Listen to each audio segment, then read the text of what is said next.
Okay,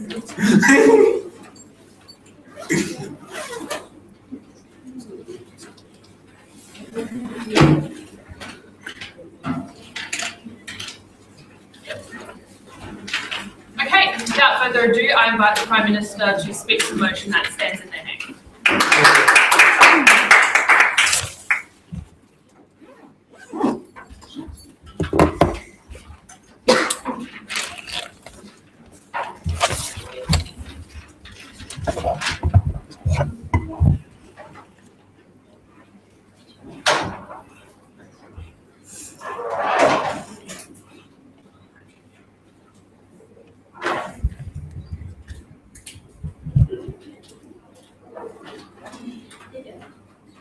Ladies and gentlemen, the opening government would like to introduce who Robert Mugabe is in today's debate that we're talking about, right?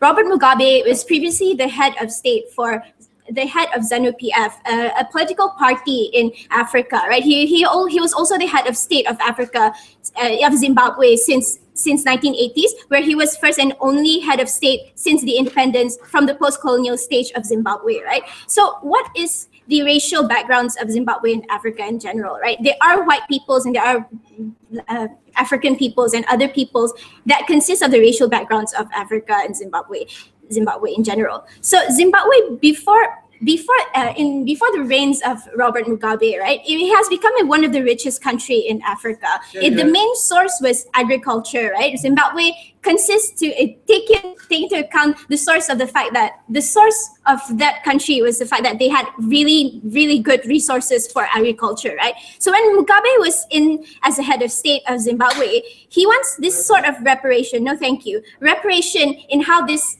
kind of backgrounds exist in Zimbabwe state, right? Because at the time when he was the one who was the head of state at first, the white people owned most of the lands in Zimbabwe, right? And Mugabe wants to take them back, and the way that he took these lands back from the white people is that since he ascended into power, he violently took lands in violence under the guises of redistribution, right? He believed that to him, there was some sort of unfairness in the fact that this other people, African people who are not white, are disadvantaged to the fact that they did not have this kind of lands, they do not have this kind of resources that white people are most of the time more superior in at that land at the time, right? So the way that he took away this land is that he violently took lands under the guises of redistribution. Violence never ceased, and Zimbabwe has become now from the richest country to an increased inflation to a point where they have become one of the biggest or the highest inflation rate in the world, right? We believe that because of that, it was because of the fact that agriculture output has also reduced, and the fact that people are starving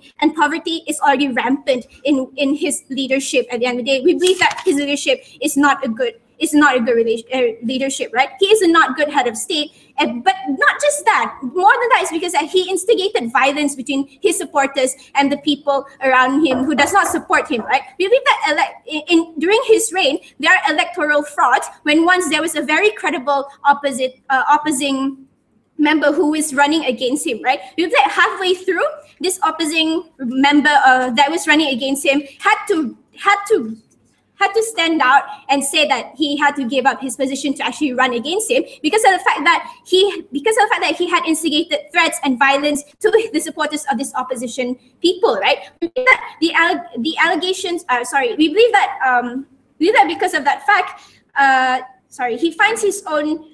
Because of that fact, we believe that he is not a good head of state, right? So allegations of voter frauds and political prosecution also exist rampantly under his rule, right? Not only did he entrench political powers, he also wants a power dynasty in which he has a wife called Grace, right? And he had, because of the fact that he had this wife, he wanted this power dynasty to continue. So it's over the years, he fired his own deputy prime minister in order to make way for his wife to succeed after him. But the fact that he had this kind of power dynasty that he wants to put forward and to make sure that his wife succeed after him, we believe that the wife is just as problematic as he is, and it's not okay, right?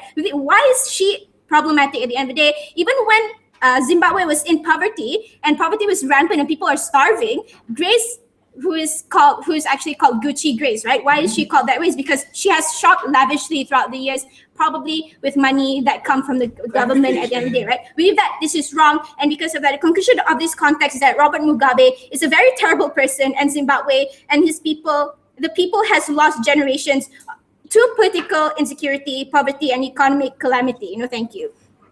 So why should we prosecute Robert Mugabe, right? First things first, because of justice. The proof against Mugabe and his acts are already damning at the end of the day, right? His 30 to 40 years tenure has actually proven to us and to the people all over the world the fact that his leadership was problematic at the end of the day. Not just problematic, it has actually affected his people in such a way that they are actually to a point where they cannot actually remove themselves from such places, right?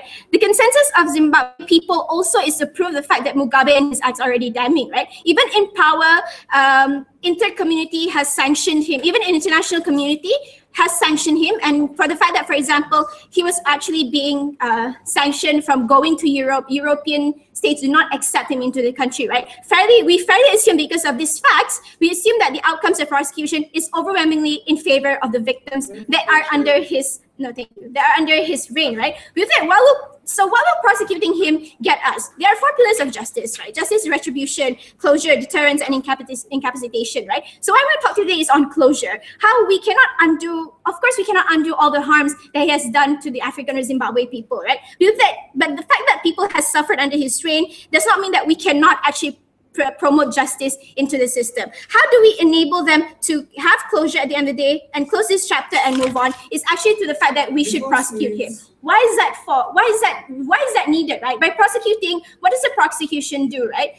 During trials, counsel cites testimonies and proofs of the people around during the times of Mugabe, right? And it is done in a public manner, and it's important to victims because in the beginning the victims are helpless because when he was the head of state, he entrenched through violence and threats, and people were powerless against Mugabe, right? So the significance of speaking in court and to actually prosecute Mugabe at the end of the day, to know that your experiences are not in vain, to know the experiences of the people of Zimbabwe who has gone through such entrenched pain and sufferings under his rule is not in vain, right? Your sufferings are brought to light and to use to punish Mugabe at the end of the day. That sort of closure and peace of mind is crucial to the hundreds and thousands of people to take up the pieces of their lives that has broken and to move on, right? So it's also a huge deterrent to current power, right? Once people successfully serve justice to one dictator, it sends a very huge message that the future dictators, that people are powerful and they won't go away with the things they do, the bad things that they do at the end of the day, right? Because Robert got away with 30 to 40 years of entrenching with violence and stuff. It proves that even after 30 to 40 years, justice can still be served, and the positive effects that whatever leadership will be reminded of it, and the fact that the public will also be reminded of it, and they will know better that they will hold better accountable to the government, right? Because they know that they are not helpless, and because even after 30 to 40 years of justice can still serve to their favor. Thank you.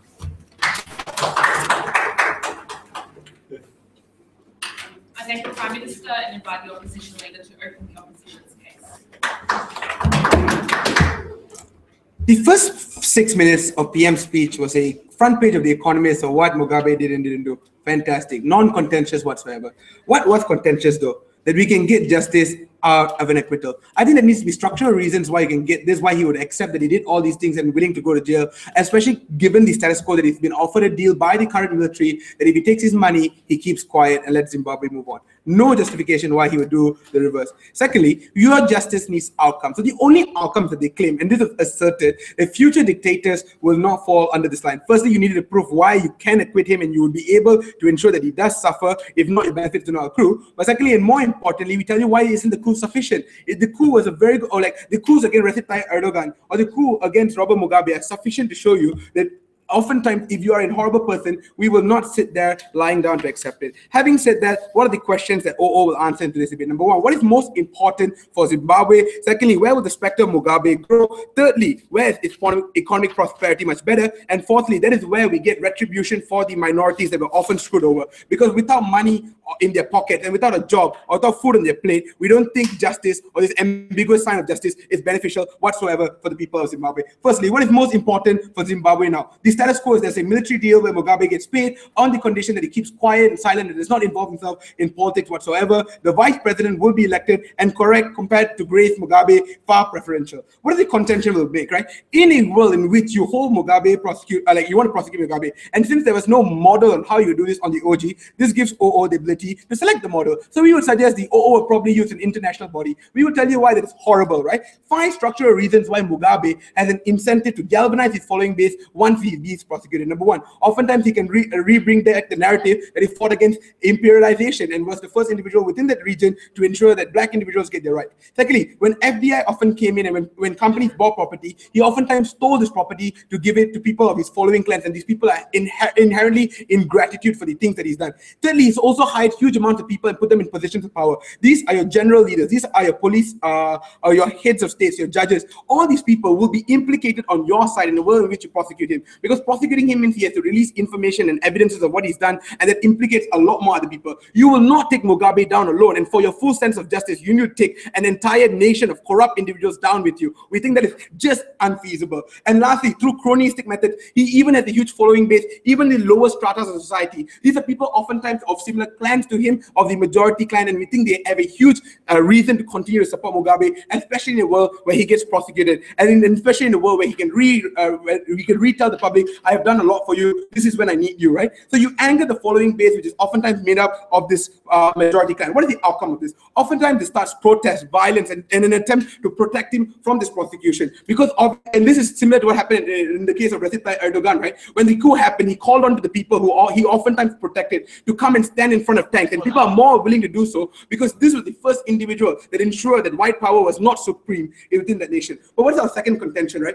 For full-fledged justice, you need to hold up vast amounts of people accountable. This means that you leave huge amounts of power vacuum within Zimbabwe without any mechanisms. You would have no judges, you would have no policemen, you would have no army generals. Who will replace them was never answered. That is why OG takes a fort. Secondly, what does economic prosperity mean? This needs 2 key things, right? Obviously, in a world in which there is constant infighting between clans, there'll be 2 key problems. Number 1, you're less likely to receive FDI, but number 2, oftentimes disagreement on economic policy or the election of certain individuals will be clan-based. We think both outcomes are extremely problematic. Why so? What oftentimes need to happen in the status quo is reconciliation within clans. You open up the old wounds when you increase the specter of Mugabe, because in the status quo, he has no incentive whatsoever to ensure that the people are remembered of what he's done. In your world, when he wants to escape prosecution, and if you can say that he would suffer a lot because that is what is proportionate to amounts of sufferings he's caused onto others, oftentimes he has an incentive to increase his specter. When he increases his specter and reminds the people of everything that he's done, what happens is there will be clan lines drawn between individuals on the ground in Zimbabwe. Why is that problematic? 2 key reasons. Number 1, when infighting, protests, and a lot of horrible things happen in Zimbabwe, like foreign direct investment and big corporations are less likely to invest within your nation. But secondly, if there are good economic policies, they will not be refuted along meritocratic lines. They're more likely to be refuted along lines of clan-based, because your clan leader will tell you, you cannot support this policy because it is suggested by an oppositionary clan member, or you cannot support this policy because I tell you no. These people have wanted our leader did, and it's unfair for you to support them. We think those lines are incredibly problematic, especially for the people of Zimbabwe. We would prefer a world in which they were able to put their own problems aside, because what justice really needs to be achieving in the status quo is we agree that the biggest victims were the minorities, and they might not get your ambiguous sense of justice here. But what we can prove is a betterment of the environment at the very least. It'll be more safer. There's no reason for fighting. But the best case scenario, what we can guarantee is a lot more economic improvement within the area. But before I move on, yes. All your arguments are contingent on backlash when people were supporting Mugabe. And the point where the BBC has already reported people cheer in the streets and massively celebrate at the point where he stepped down. Why is this true? So this is a comparative, right? So he stepped down. We agree that that is the.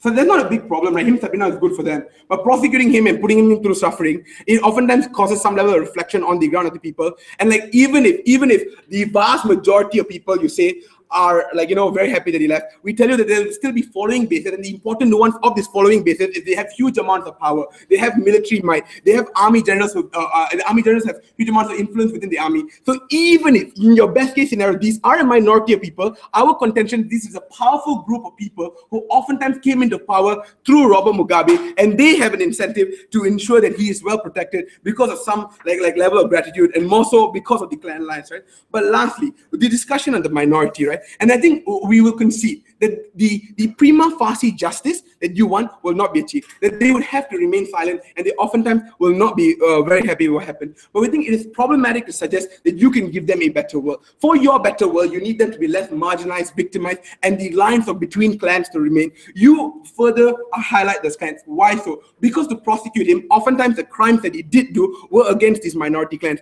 And we think when you are doing those things, you oftentimes remind the people on the ground the vast, atrocious things that he's done. We think those wounds need to heal and need to patch up. We achieve that better on our side. What are the four issues that we beat opening government on? First of all, the lack of model and lack of pathway to justice that they claim they could achieve. At the very least, we concede to you that the status quo is not a bed of roses, but you make the status quo far worse.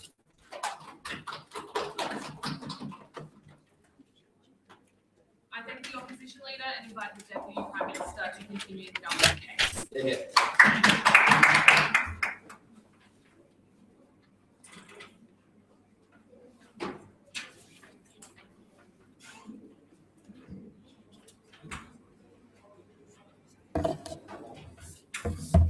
The motion reads, this House believes that this debate is about prosecuting Mugabe. It's not about what we should do or who should fill in the power vacuum. I don't think those things are appropriate burdens for Mithun to push on OG.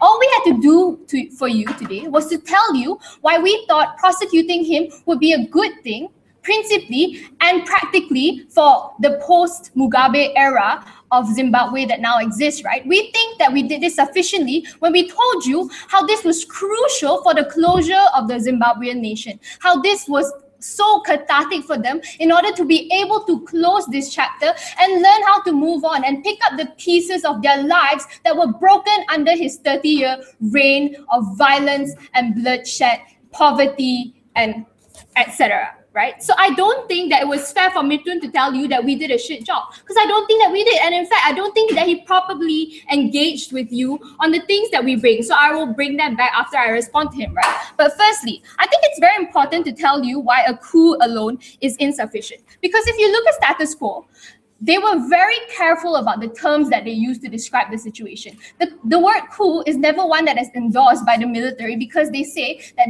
that this is a resignation by Robert Mugabe, so this is a legitimate transfer of power. And the fact that they're trying to make it this way and not call it a coup is because a coup has very severe political implications, because this means that foreign aid will now be much more hesitant to be transferred to you if it's seen as your transition to power is not a legitimate one, but just one transition from one dictator to the next, right? Why this is important in whether or not we prosecute Mugabe is that prosecuting Mugabe sends a very important political signal about how this is a legitimate transition, because we ousted this person not based on political wills or agendas, but because this person committed severe crimes against his own people. And in order to have that being a legitimate claim for whoever fills in the gap after him, you need to be able to bring fully his crimes into full light, and that can only be achieved under a prosecution, a trial process, right? But then Mithun goes on to tell us that a trial will backfire and banks his entire case about how Mugabe still has very, very strong support. A few things to disprove this. Number one, ZANU-PF dropped him like a hot cake the moment the military put him under house arrest, right? And we think that this is also very believable, because him in itself, through his own actions, like Zaza told you about how he was clearing the way to make Grace his own successor, right? Like firing his deputy PM. This shows us that he was no longer interested in what was best for his party also, but just he was only in it for himself and his own personal legacy, right? That means that ZANU-PF knows this as well. We do not think he still has any political supporters on that side. On the lower echelons, because he wants to galvanize all the poor people to come up and fight, because apparently Mugabe has done so much for them.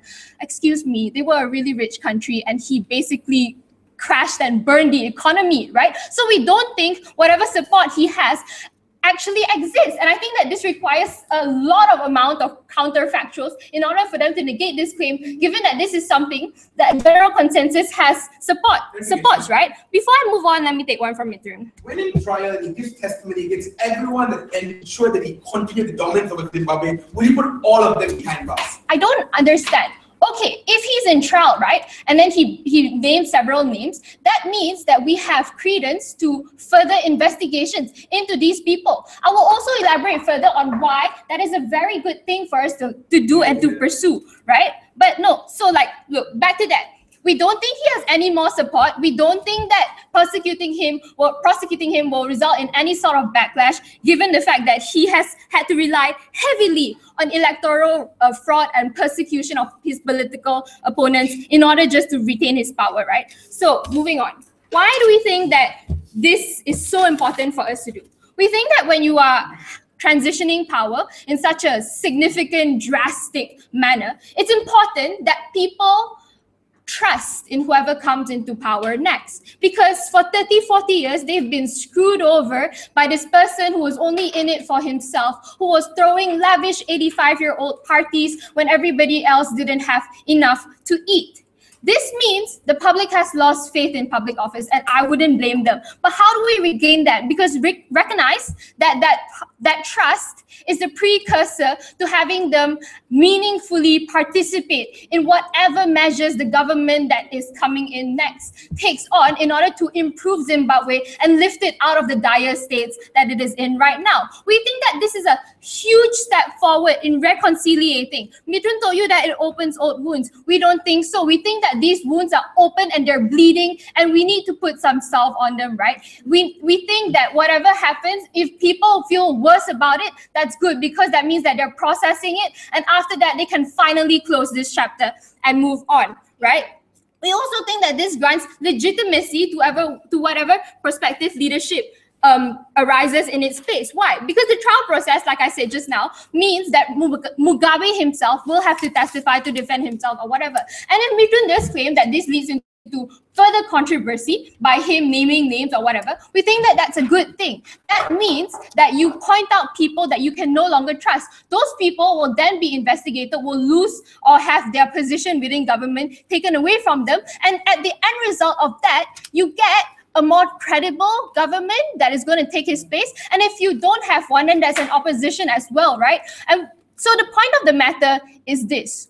We think that things in Zimbabwe are not going to get better in any time soon. But what's important is that the people know that they did not suffer for nothing. If you don't prosecute him, you give him this deal of amnesty plus silence. You tell these people that you have suffered all these years in vain. He took your lives away from you. You lost generations to him for 30, 40 years. He's not going to pay the price for it. The least we can offer them, even if we cannot, although we think that we can guarantee a conviction or whatever trials that arises after this, right? We think that the process of having their stories and their testimonies and his crimes coming into light, having everybody know, having it stated in a court, will give these people the closure that they need, will give them the trust that they need in the next government to move on, will tell everybody that the people of Zimbabwe do not back down, that they do not maintain their silence in this, and that if you torture them this way, you will pay the price for it eventually. Thank you.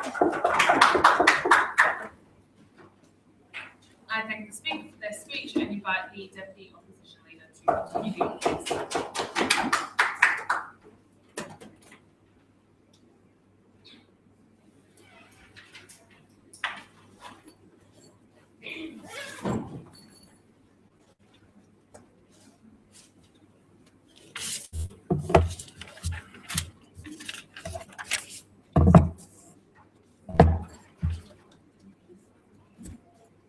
Good. Okay. Look, if we're going to be intellectually honest with ourselves here, we need to specifically nuance Robert Mugabe and the kind of people that are in his administration. So if you wanted counterfactuals, here are a few. His vice president also took part in a lot of the atrocities that Robert Mugabe carried out. It is undeniable in this debate that a lot of the current administration within Zimbabwe are also involved because these are people that directly benefited from his instances of corruption.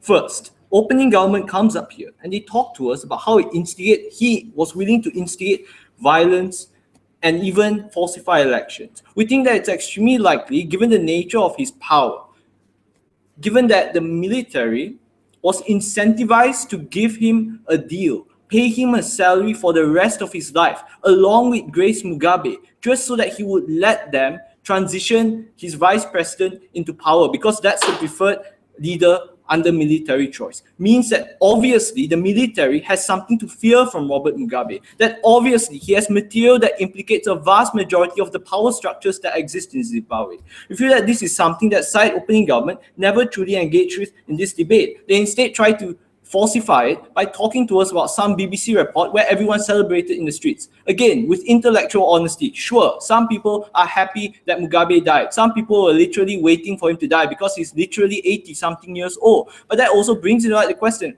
how long are you going to jail the guy again? Till he dies? At max, you get 20 years of satisfaction before he dies. Believe that even if you were trying to gain closure for these people, a vast majority of people on the ground, rather than closure, would prefer somewhat conflict-free or less conflict within their nation. We believe that these people prioritize peace over closure because peace is what puts food on the plate. But also, the cost of implicating Mugabe means that he's more likely than not to rise his supporters as well. We've seen it all over the world in cases where Erdogan of Turkey, a coup was put into place. He literally called his supporters to the streets and they were willing to stand in front of tanks. Undeniable in this debate that a lot of Africans benefited from his administration. But here's the important part in this debate. We believe that there are systematic problems with Mugabe. Yes, that is true. We're not saying Mugabe is a saint. But you make justice, which is like long-term justice, a lot harder. Any political movement on the ground in Zimbabwe, if there are any, are still in their infancy, still in their grassroots. They're still recovering from Robert Mugabe. At the point at which you put the limelight on them and you force these people to voice the atrocities of Mugabe, you kill these grassroots movements in their infancy. It means that these people that you seek closure in the long term will never gain closure. We believe that it's strategically important to evaluate the status quo that exists in this debate. Strategically, if you are a political movement arguing for justice for victims of Mugabe's atrocities, which is the most strategic choice to do? To try to hold him accountable, given that he's already 85 years old, he has a maximum of 15 years if we buy that he lives to 100, or are you willing to just bite the bullet and trade off some form of justice for actual tangible results on the ground? We feel that people on the ground, given the choice of peace and the ability to earn a livelihood, to attract foreign direct investment, would choose the latter over closure. Incentives of people on the ground to rise up. We believe that the nature of his administration, whereby a lot of times his propaganda is based on the initial struggles he had against imperialist movement, means that more likely than not, the kinds of acts, when you hold him accountable, will be viewed as Western imposition. We've already seen it in instances whereby we tried to hold people accountable for the crimes that they war atrocities. We had one president literally swallow poison inside the courtroom. He was viewed as a martyr. We believe that it is important in this debate to not be able to martyr Robert Mugabe. The nature of a lot of these international institutions, given that these are Western forms of administration, means that people on the ground are more likely to view these things as form of Western imposition. Given the background of Mugabe, whereby he is seen as the person that rose up against imperialist movements and fought for people on the ground, people are more likely to buy into this narrative. This hurts your long-term prospects at peace. Closing. So, like, this Western imposition thing, why can't you just have a special court of Zimbabwe the same way you had special courts earlier? Like, this really is not part of the debate at this point. It is part of the debate, because when you actually consider who is in Zimbabwe and who put Robert Mugabe in power, we realize that a lot of power structures within Zimbabwe are themselves people that benefited directly from Zimbabwe. The only reason Zimbabwe is out of power is so that they could put another corrupt individual on the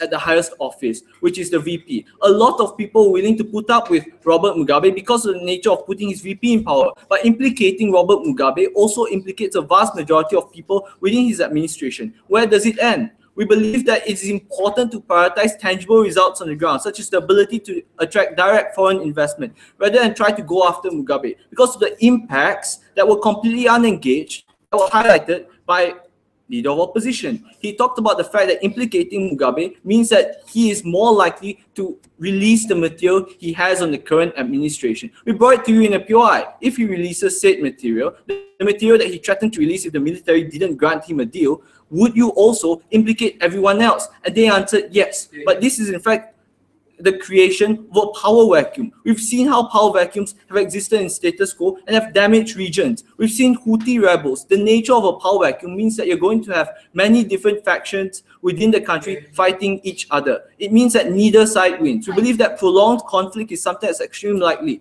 Foreign intervention is something that's not going to work in this debate. We've seen how Saudi Arabia and Iran are using Yemen as grounds for a proxy war. We don't believe foreign intervention within Africa is going to achieve tangible results due to the nature of foreign entities, whereby they more often not have like ulterior motives of extracting material wealth within Zimbabwe or extracting its natural resources. Now, what have I talked about so far? I've talked about how the costs of prosecuting Robert Mugabe, more likely than not, will result in a lot of more horrible scenarios for people on the ground. I've talked about how the current administration is just as corrupt, and I've talked about how it's really important to get tangible results over this false sense of justice, which is less likely under your side, because under your side, grassroots movements will be killed as well. Proud to oppose.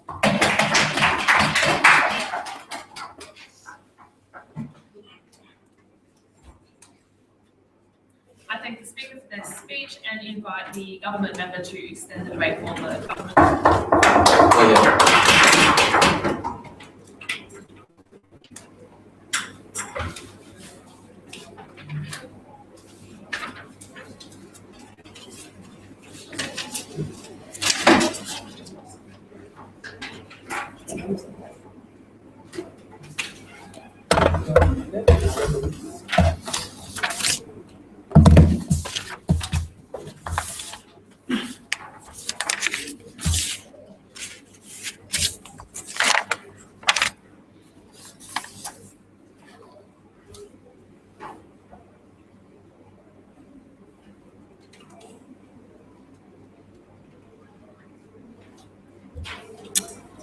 I think opening opposition is running a really risky case because the case is just premised on two things. The first is that there will be significant backlash because everyone in Zimbabwe benefited off these same power structures that Mugabe helmed. And secondly, that because they assume they were using a Western imposed court, therefore there will be Western imposition, therefore all these other backlash of why Western intervention in Africa shouldn't happen. If we take those two things out, it's out of the debate.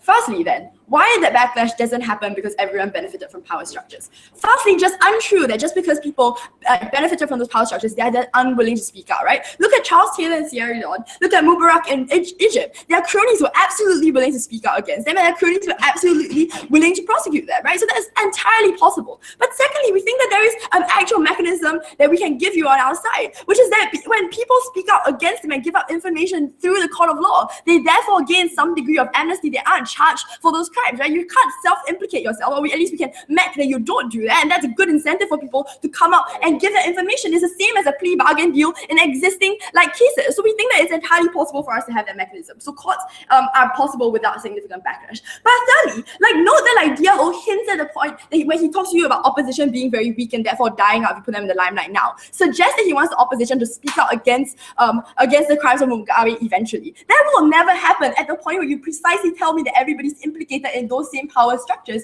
because it suggests that nobody ever is going to reach a level of power where they're willing to speak out without implicating themselves. Therefore, through the court mechanism they were giving you, where they're able to get the plea bargain in that sense, or get some kind of degree of amnesty and absolve themselves of guilt if they speak out against Mugabe and be able to punish him, that's when they can actually have an incentive for them to speak out. That's when we can actually get the truth to come out. So we think on our side, we're best able to get the information. Second thing, therefore, about Western imposition. So note that I've proven to you that it's plausible they were able to prosecute Mugabe through a court within Zimbabwe, a special court within Zimbabwe, rather than a Western imposed one. Therefore, I don't think Western imposition case is even relevant to begin with. No thanks. But one more response to that, which is that it's just untrue that just because it's an international court that is suddenly going to be seen as Western imposition. I think that that's just a high bar that you have to prove on their side that they never actually did. In that case, otherwise, every single thing, giving foreign aid to you, giving you aid from the World Bank and from the IMF will be seen as Western imposition. We still see African nations taking that money anyway and taking the intervention. That's just not an argument to not do this. Okay, bringing you two things coming up from closing stuff.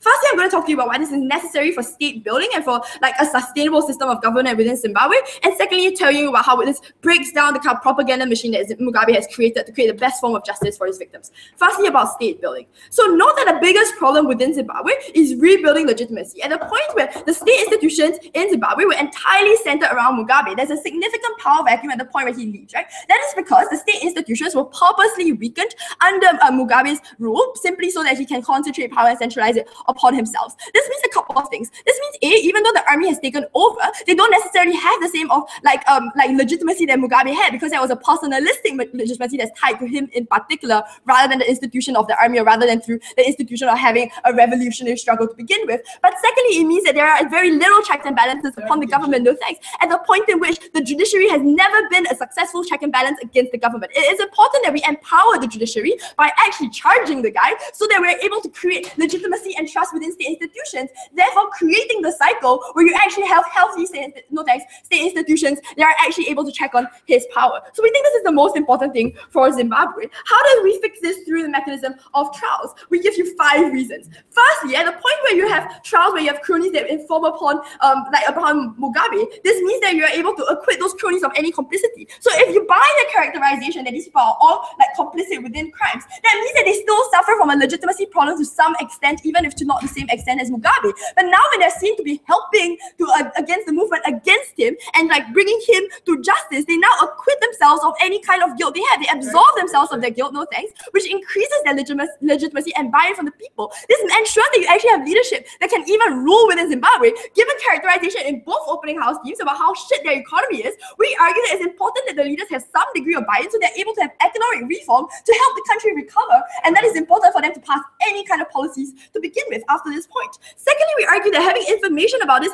pins it on Mugabe rather than on everyone else, which means that you centralize the blame and all the bad blood on one person who you now kick out of the of the ruling party, or like any kind of ruling power within the system, which means that the rest of the system is now cleaner and therefore able to operate. The third is that because we go through a formal court procedure that's seen to be the state, you're finally like seeing them as fixing their sins, but also increasing their capacity in the future to be able to do these kinds of things, right? So you increase the ability for the judicial system in the future to be saying, yes, we have a precedent that we are a check and balance upon the power, upon the government, which prevents the army from being able to centralize more power on themselves. So we prevent this problem from reoccurring. Fourthly, we argue that because you're able to use the judicial system, you build up the capacities in actual technical skills. So all the prosecutors that are involved in this case, all the witnesses, all the people, the paralegals and the legal aides and everyone now gains experience in actually a court proceeding that is actually likely to be successful, because the magnitude of his sins are so great and evidence is so great. This means that they have lots of experience and are able to bring that skills to future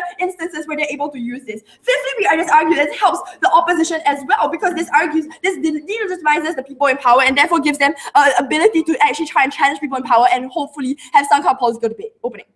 How would you rebuild when the people on the ground are aware that the people ruling them are actually assholes? Isn't that more likely that they start a power vacuum because they all start fighting for that power? Okay, more of this in my second extension, which I'll move on to now, but just to appease you. We argue that like people aren't dumb, right? So like people know that the people in power are like the elites. They roughly know who the elites are, and they know that these elites are really bad guys. And these the elites now seem to be somewhat on their side because they're helping you to charge the biggest bad guy. Therefore, you get a little bit more buy-in compared to your side, where you still have the same problem. It's about like marginal differences. We have a comparative. Okay, secondly, how do we break down his propaganda machine? 2 pieces of characterization about his propaganda machine. Firstly, that it was built on lies against ethnic minorities that pitted them against each other. So yes, to the extent that people celebrated because they didn't like Mugabe is true, but they still buy into the kind of lies that you have, where you pit ethnic minorities against each other. You burn down the land of one ethnic minority, you make the other ethnic minority dance on their graves. Like that's literally stuff that he did in Zimbabwe, right? This means that you have like now a divided population that still continue to hate each other, which buys into the kind of sectarian divisions the opening up says it's so harmful. The only way you break that is when you reveal that Mugabe was masterminding this and profiteering all the information in order to misinform people and give fake news against the people. And so you only do that through a system of court where you're able to be able to like legitimately say that this was lies that he said, rather than through any kind of narrative that you create on your side, which is going to be unsuccessful and unpersuasive, and the point on these lies still exist, and you don't have to object this mechanism to reject them, take them down. We argue that courts are the most objective way to disseminate information and fight against the misinformation that Mugabe had treated countless and propaganda machine. That is what we suppose.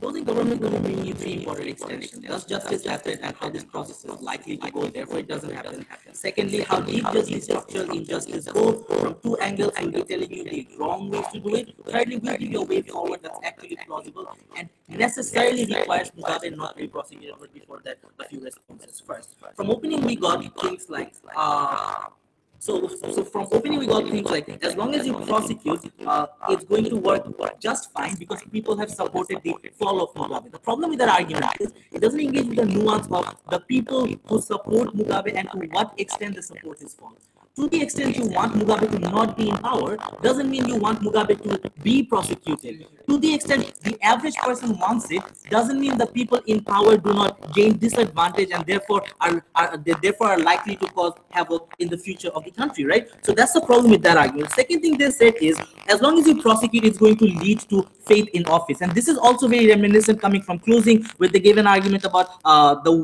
why empowering judiciary is important, non-contentious, but didn't really prove how that happens. Because the problem with that argument is that says that empowering judiciary is a spectacle and not a process and something you can like suddenly make happen. So the three extensions that we'll be bringing you will be realistic achievements that Zimbabwe can make and should be making. But most importantly, this is true because of the micro interaction we will be the first team to actually talk about. So onto the first extension, does justice happen? So onto the first argument about does justice happen and why it doesn't happen. There's two things to understand in terms of why justice doesn't happen. First, to the extent that Mugabe has been in power for so long and there are long structures, that means when you suddenly decide to prosecute Mugabe, reversing all of the promises of letting him move forward, this is what leads to what has happened in all other similar trials. It means things like forced disappearances, taking away key witnesses who have evidence for all of those things. It means suddenly removing paperwork that actually proves a lot of these things may or may not be true. So that's the first thing. Second thing, these trials are always extremely long drawn. But the third thing you need to understand is, to the extent counter propaganda is a reactionary harm, it only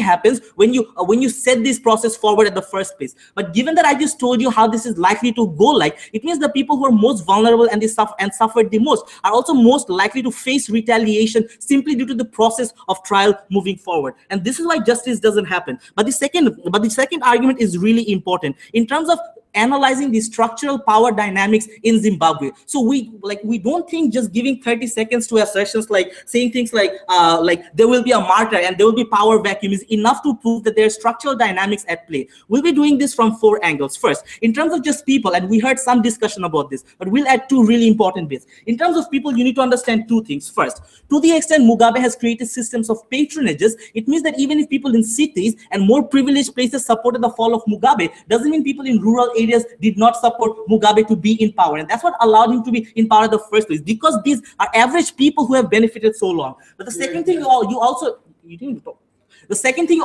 need to understand is the fact that it's so long a set number of people, even if they're not a majority, are in support of Mugabe. That's really important as opposed to setting forward a lot of harms. But we think there are 3 more important elements that are really important in the debate. First, we tell you this is about the fact that the point at which you start prosecuting Mugabe, you're also going to start pointing fingers at generals. What does it mean? These are people who hold a monopoly of violence and actually brought Mugabe down in the first place. But secondly, these are also people who you want to act in good faith. To the extent the process of trial is going to tangibly harm these people, these are also people who will suddenly go against the process of new democratization. But there's a third group of really powerful enemy that you accrue. So we're talking about oligopolies, and this is really important. We're literally telling you in this debate for Zimbabwe to move forward, it has to cater and pander to these military structures and oligopoly structures that have caused a lot of the harms historically, but it's the only way for Zimbabwe to move forward. This is a really important claim that you need to understand, because this is a very specific debate about a really specific country. But moving on, to the extent oligopolies control a lot of the economy or all of it, it really means that, for example, in Egypt, when you tried to prosecute the oligopolies, literally one family was able to bring down the food supply, thus causing the fall of Muslim Brotherhood in the short term. To the extent you acknowledge that people have benefited and some people have been really powerful, you also acknowledge that these people have the structural power to cause a lot of the dynamics on an immediate basis, but also on a long run. But the fourth important element that's really important, and this is really important, Mugabe rose to power and kept his power by actually empowering a lot of the minority pockets in in Zimbabwe. Zimbabwe is one of the most cross-cultural countries in Africa, right? In the contingent, in the continent, right? So what Mugabe did historically is a lot of these minorities that other dictators would usually ignore, he actually empowered them. Under your side, these are the people who are most likely to face the wrath of the public, or most likely to face the wrath of the public. So that's the first way in which things get much worse. But the second way is really important. So the best case scenario in your side, and this is where Sarah's second part of extension becomes relevant.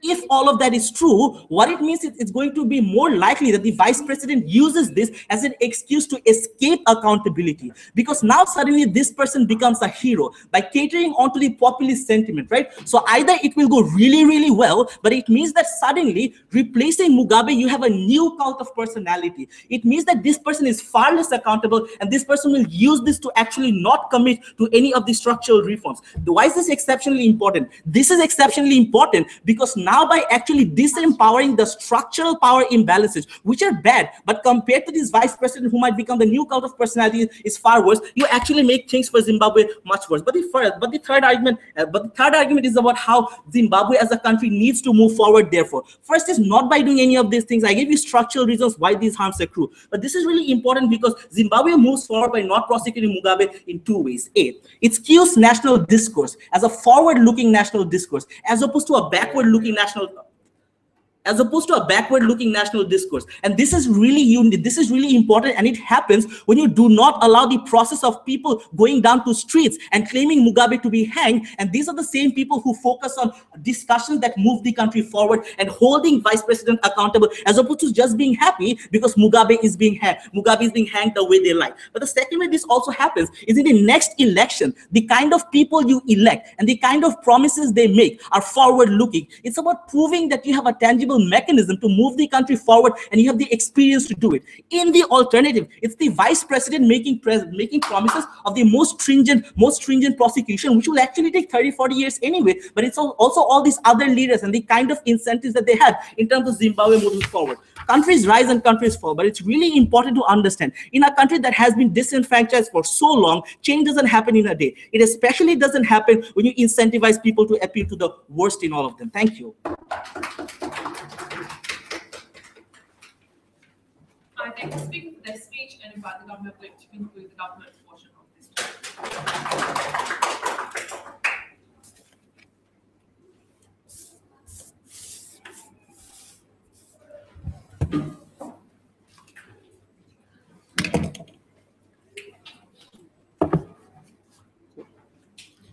Underneath the cries of joy in the streets of Harare when Zimbabwe was finally freed of Mugabe, were the weeps of sorrow of the people who were forced to dance in the graves of individuals who died when Mugabe, as part of the Shona majority, oppressed neighboring ethnic minorities.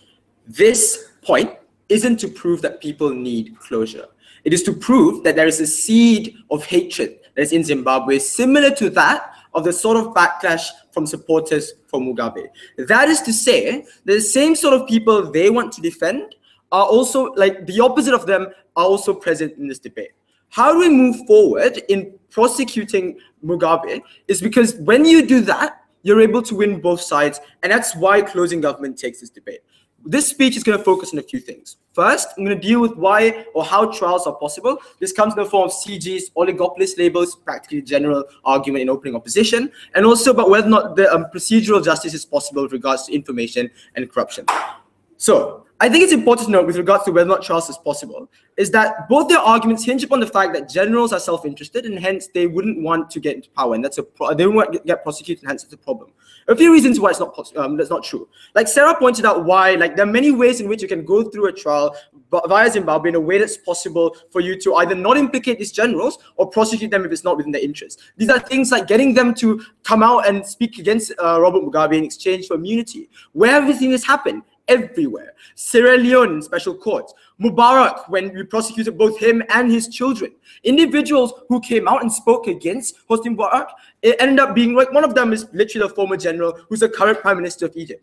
What this means is that trials don't necessarily necessitate a sort of infighting, because individuals are able to get away with this in the form of actually focusing all that hatred onto one person. That is why Sarah's extension is extremely important. Pinning the blame on one person allows for both individuals from both parties to move on. Why? On the side of individuals who suffered under Mugabe, they finally see justice and are able to agree that he gets what he deserved. But on the side of the people who supported him, they have one of two options. One, they now see the visibility of his harms, i.e. the atrocities he's committed, and are swayed against supporting him. But secondly, if the atrocities are so visible, it becomes literally an unviable option to support. Note, Mugabe isn't the only person who represents the Shona majority. There are many other individuals who they can rally behind, and as the court procedure goes on, and more things are being revealed of Mugabe, he becomes a less and less attractive figure of a cult of personality. And that's how you diminish that form of domination Mugabe has on its people right now. However, they then talk about procedural inconsistencies with regards to this. That is to say, this is when generals are likely to do this because they can hide information and hence the court procedure itself can't exist. Well, one, that's empirically untrue, but there are a few reasons to this and why this can be possible. The first is, this particular court case is unlike any other court case that's done under the rule of Mugabe. That is, it is national, that's the focus of all the media, and it's much harder to, say, hide information or kill everyone who suffered under Mugabe who are willing to speak out. Secondly, because this is also a very national, a very large thing, and it's necessarily sensationalized, it means it has the attention of the international community. One particular case means, and given that Zimbabwe needs to also garner some sort of international relations going forward, means that generals are unlikely to engage in this sort of intervention as likely as possible. And that's the two reasons why this procedural inconsistency cannot exist. But why is so then it comes to this inconsistency in our world. Because on one hand, closing government says it's generals are likely to harm the procedural system, but at the same time they tell us, oh, actually no, this vice president benefits from doing so. So let's deal with if they do benefit. So their argument was, and this was basically the extension, if the vice president benefits from being the hero who took down Mugabe, that is bad because then they become a national hero. Untrue. That ignores Sarah's extension. That is to say, the trust in the judiciary is what allows for individuals to, allows for a deterrent to take place. What is this deterrent? Right now, the only reason why you can allow for a vice president to go along and ignore any sort of reforms he promised is because there is no outcome in which he's prosecuted if he ends up in the same shoes as Mugabe 90 years down the road. However, the difference in our world is because now there's precedent that any sort of individuals who gets either overthrown or there's a coup will definitely face justice as a result of that, means that they're less likely to necessarily buy into the system of ignoring the reforms they promise. This is a deterrent that's literally exclusive to our world because one, it sets precedent, but two, the effects are visible. That is to say, the very vice president sees Mugabe getting sent to prison and getting prosecuted as a result of that, and that's extremely important. I'll take opening. When the people are aware of the atrocities that his cronies commit, but your courts let them go scot-free, how does the judiciary improve in your world? I think it's a balance, right? Like if all the harms that Mugabe has afflicted individuals are brought up and people know that, when Mugabe gets prosecuted, punished for his crimes, that is enough of a catharsis to those individuals. The comparative, however, is in their world where all of those atrocities go scot-free anyway. But furthermore, all these domination arguments in closing government actually are uncomparative. That is to say, all the oligopolists and generals still have an incentive to big up the generation of Mugabe anyway, because they were part of that system. But what's the difference here? With court cases and information that's released, you're able to take down any sort of cult personality that's reminiscent of the previous rule. That is to say, the kind of information that forces oligopolists and say the generals to change their stance and necessarily bash the previous regime as opposed to protect and salvage that previous regime as one that was a hero. Why is that true? It is true because in a world where amnesty is allowed, the individuals who get scot-free dominate the narrative of politics in those countries. What does it look like? It looks like in the form of those, like Mugabe, for example, gets scot-free, still has his political connections, still controls part of the media because of his wealth. And what that means is the narrative that's constructed is one that is an apologist to the previous era. And that sort of information means any sort of catharsis they want to get in their world cannot happen. Sarah's argument is then, what happens afterwards? Afterwards, that means there's less buy-in. The very institutions they want to talk about. So even if in their world you possibly have a vice president that doesn't take away or do away with all the reforms he promised, you still don't have the people who are willing to buy into the very institutions they feel are corrupt by the fact that, well, this judiciary cannot even prosecute someone who's apparently a dictator and has stolen lots of money. And that lack of buy-in is what stops any sort of moving on. But the comparative is in our world, at least then individuals know that Mugabe is wrong, he's punished, and other generals are able to shy away from that legacy and allow us to construct a new Zimbabwe that is independent of oppression. That is extremely important, and that's why closing government takes this debate. I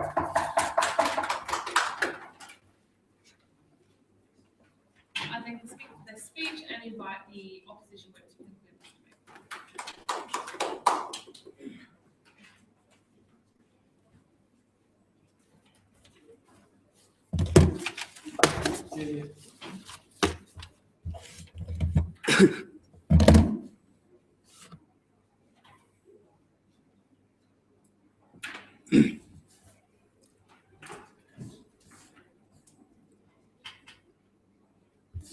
At the dawn of post-conflict societies, premised on societal ideas of strongman leadership, retribution merely makes you rescind Mugabe and lionize Mnangagwa. This debate is not about Razak's seed. He missed our extension in this debate. Our extension was never about oligarch backlash. It was about the fact that cults of identities are far more likely to coalesce at the point at which you focus reform based on an icon individual as opposed to long-term structures that do resolve Zimbabwe of change. So, 3 issues in my speech then. Firstly, on the principle of justice. Secondly, dealing with CG's extension, like empowering judiciaries, whatever. And thirdly, why retributive action of trials is anathema to what Zimbabwe needs. Let's talk about the principle of justice first and foremost. So OG and CG posits 2 benefits. Firstly, they say it's important to bring information. I think that's very inconsiderate of the alternative sheet not necessarily brought in this debate, because we still necessarily have, for example, trial and reconciliation committees necessarily determine information is likely to accrue. And I think that those things are actually far better, because you don't have the existential threat of you guys being prosecuted and thrown to jail, which means that you're more likely to give out information and relay information, because it means you're less likely to, you're more likely to be convicted, right? That means in that particular case, you're actually more likely to give all information and bring light all the chaos that they think that happens when they're outside the house. Comparatively, in a trial process, you do have the existential threat of you being convicted. But secondly, they said, it's important for people to ensure that they have closure. So I think that this is also where Shijab's argument was exceptionally important, because clearly that justice and closure was contingent on you getting the result that you want. We don't think it's necessarily the conspiracy theory that opening opposition says that he still has supporters in the judiciary and shit. But we think that it's not sensitive to the legacy that Robert Mugabe has fostered. That is to say that when he has committed to those crimes, when he has silenced numbers of opposition, when he has conducted state capture, he has done those things whilst wiping out those forms of evidence. We think that in those particular circumstances, there are 2 massive harms that accrue here. Firstly, you're likely to prosecute with flimsy evidence. And in that particular case, you're likely to erode any institutions of democracy that are likely to form in Zimbabwe. We think that's far worse, because insofar as you want to empower judiciaries, if you prosecute with flimsy evidence, you're less likely to empower the judiciary. But secondly, I think in the instance where there's no prosecution, you essentially get zero closure for victims. I think that in those particular circumstances, where victims have to endure long drawn-out trial processes, court processes, being told to recollect their father dying under Mugabe's rule, I think that's far worse compared to outside the house, where you don't necessarily have these victims coming up to begin with. I think that what they necessarily want is silence, not being forced to attend trials. Let's deal with CG's extension, empowering the judiciaries. Essentially, they told you that people in power need legitimacy. First response here, judging from Sarah's characterization of Mnangagwa's rule necessarily being popular, I don't think they necessarily need legitimacy anymore, because I think these people already are popular, because I think they derive a lot of legitimacy from being the ones who saved Zimbabwe from colonialist Mugabean rule. But secondly, I think the former is important response here is that this Shijab's extension was exceptionally important, because we don't want people to buy into the idea of there being an icon of heroes and saviors.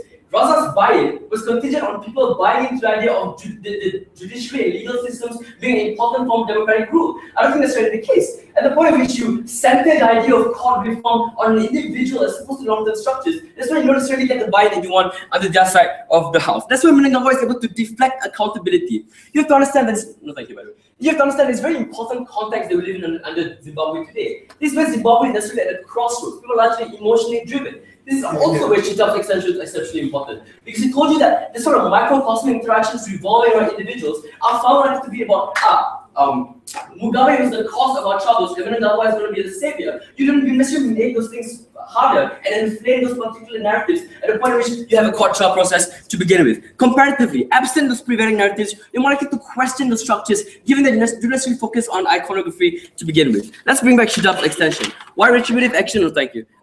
Closing, sure, yeah.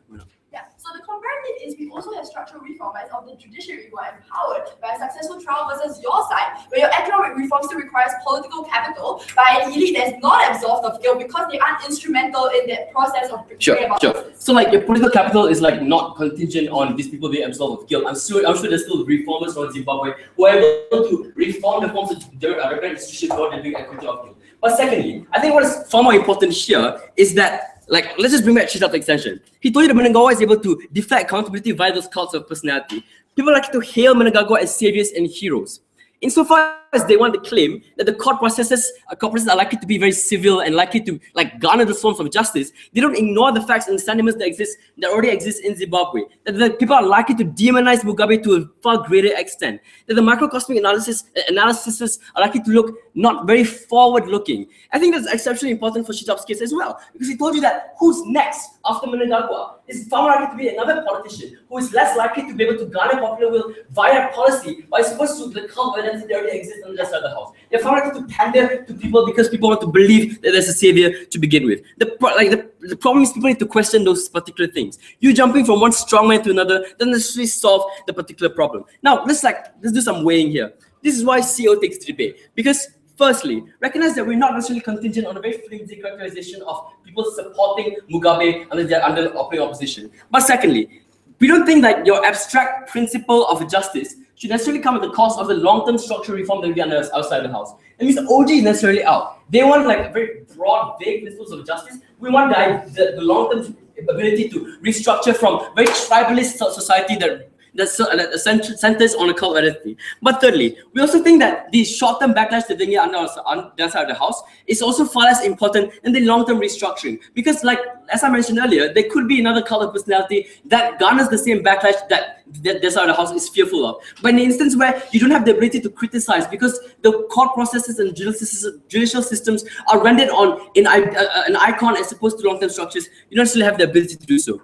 So, CO takes this debate on those three metrics. Given that CG didn't necessarily told you why judicial reforms, why this particular judicial reform is so important to empower legal institutions, I don't think necessarily can take this debate, because we give you alternatives such as trials and reconciliation committees, etc., to achieve these goals. I think those institutions are far, far better. Very proud to boast.